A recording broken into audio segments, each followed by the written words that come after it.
আসসালামু আলাইকুম বন্ধুরা, সবাই কেমন আছেন? আজকে রান্না করব কালীবাউস মাছ লাউ দিয়ে।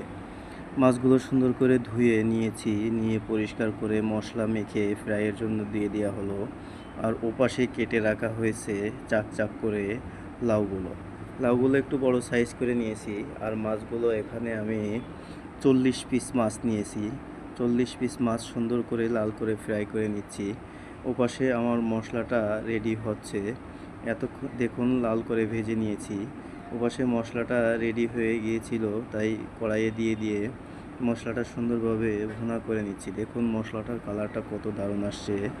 এরপরে দিয়ে দেওয়া হলো ওই কেটে রাখা চাক চাক করে কেটে রাখা লাউগুলো একটু বড় বড় করে নিয়েছি, যাতে সুন্দরভাবে লাউগুলো বেশি গলে না যায়।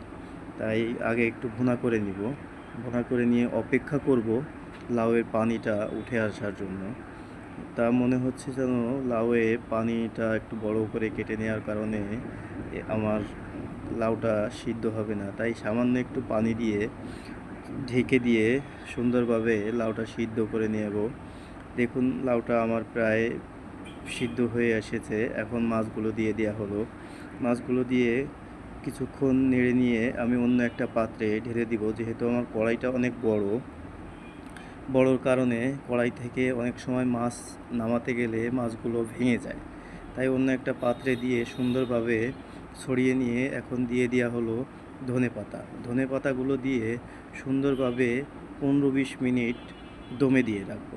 দমে দিয়ে রাখার পরে দেখুন কালারটা কত দারুণ আসছে, আর খেতেও খুব মজা হয়েছে। তাই ভিডিওটি ভালো লাগলে সবাই ফলো দিয়ে পাশে থাকবেন। আসসালামু আলাইকুম।